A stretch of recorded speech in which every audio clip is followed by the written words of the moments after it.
If you're watching this at your lowest point, I need you to listen carefully, because somewhere tonight, someone is sitting exactly where you are, exhausted, doubting, one decision away from stopping completely.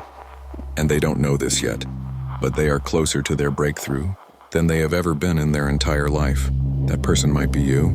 So before you make any decision tonight, before you let this feeling win, just give me 6 minutes. There's a kind of exhaustion that has nothing to do with sleep. It's the exhaustion of trying, of showing up again and again for something that hasn't shown up for you yet. You've done the work. You've made the sacrifices. You've said no to comfort, no to distractions, no to easier paths. And still nothing. Still waiting. Still struggling. Still unseen. You check your bank account and it doesn't reflect your effort. You check your progress and it doesn't reflect your sacrifice. You check your life and wonder, is this ever going to be worth it? The people around you have stopped asking how it's going. Maybe because they already assumed the answer. Maybe because you've stopped sharing it. Either way, you carry it alone now. The doubt at 2 a.m., the silence after another rejection, the quiet comparison to people who started after you and somehow seem further ahead. And underneath all of it, one question keeps returning. What if this never works? That question is heavy. I'm not going to pretend it isn't. But I need you to hear something before that question convinces you to stop. In 1968, a Tanzanian runner named John Stephen Akhwari competed in the Mexico City Olympic Marathon. Early in the race, he fell, badly injured his leg, dislocated his knee. Medical staff told him to stop. The smart decision, the reasonable decision. He didn't. He kept running, bandaged, bleeding alone. By the time he crossed the finish line, it was dark. The stadium was nearly empty. The winner had finished over an hour earlier. Almost everyone had gone home. But the few who remained watched a man cross that finish line in a way no one else that day did.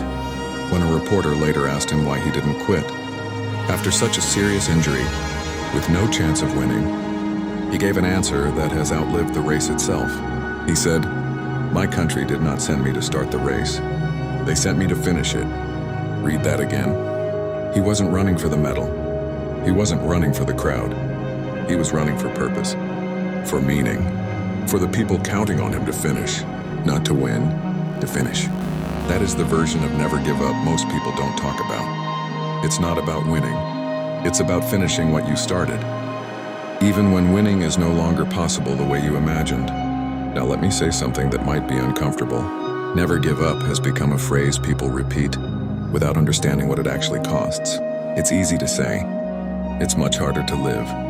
Because never giving up doesn't mean waiting passively for things to improve. It means evaluating constantly, adjusting constantly, working even when motivation disappears completely. Here's the truth nobody wants to hear. If you've been trying for months or years and nothing has changed, the issue might not be that you need more time. It might be that you're repeating the same approach and expecting a different result. Never giving up on the goal does not mean never giving up on the method. Akhwari didn't run the same way after his injury as he did before it. He adapted. He adjusted. He kept moving differently. So ask yourself honestly, are you still showing up with everything you have, or are you just going through the motions and calling it perseverance? Persistence without honesty is just stubbornness. Real persistence requires both the will to continue and the humility to adjust. But here's what I need you to understand right now. The fact that it's hard doesn't mean you're failing. It means you're exactly where transformation happens.